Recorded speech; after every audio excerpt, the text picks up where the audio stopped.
I'm going to be doing a report on a committee you probably haven't heard of. This is the Workplace Capacity Building Steering Committee. So the first question that should be answered is, what is capacity building and what was the purpose of the Workplace Capacity Building Steering Committee?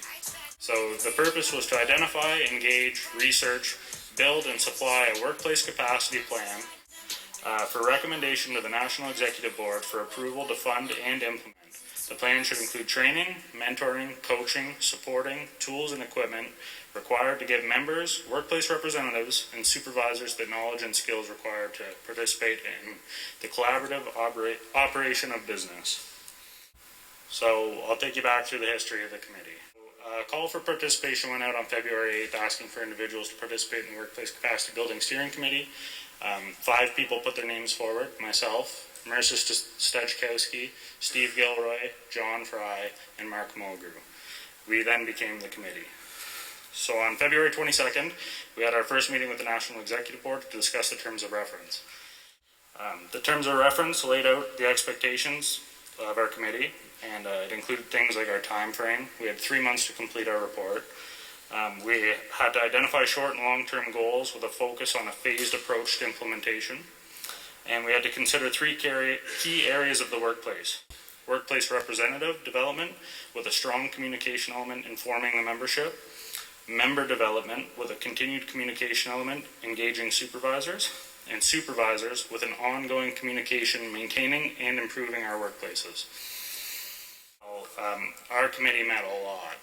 So 3 months is a very short period of time for the amount of work that we had to do. So we had to get right down to it. So first we had to identify the 3 key components, which were clearly identified as workplace representatives, supervisors, and members.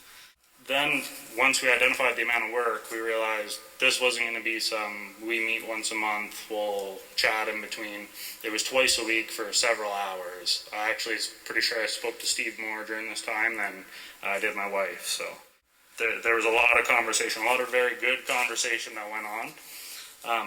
And we met with members, and we met with a lot of members. We met with over 100 representatives, various supervisors, and numerous members about getting their input on how we should create a plan for implementation. So the framework recommendations that we gave to the National Executive Board came solely from the findings of the committee through our interview process and discussions with people from the workplace. None of the recommendations that went forward to the National Executive Board came from the committee or our personal opinions. This all came from the interviews we did. So what we did was we recognized that when we have the conversations with representatives, we couldn't just say, hey, what's going on? How do you think things are going?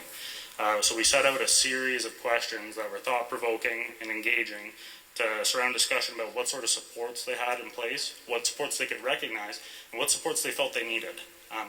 Most supervisors were able to recognize representatives, supervisors, members. They were able to identify a series of supports, and they were able to identify a bunch of supports that we have in place that they didn't even know about. So this raised a lot of flags for us. So we had to work our way through that. So the framework recommendations that we created, they were designed to cover things outlined in the terms of reference that were listed to us, such as identifying all the workplace representatives, including the stewards and health and safety representatives, in a matrix, including current roles, their employer, and sector where they work. So we were able to look at who you were, where you're working, what sort of sector you're in, so we could look at trends and see, okay, the people in these sectors are getting this sort of support and the people in these sectors are not. We were able to identify very clearly the groupings that were out there and where there was gaps.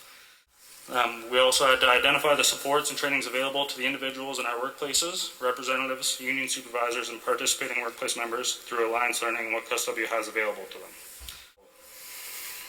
Our framework of recommendations to the National Executive Board covered various items, including recommendations to the National Negotiating Committee to help with progressive collective bargaining to strengthen our workplaces with discussions around joint and executive committees, and covering topics such as cultural and workplace committees. A digital database management system to help aid in making accessibility to files easier and transitional periods smoother. Highlighting the need for CUSW and the the benefits that it would have in bringing communication issues to the members in the workplace.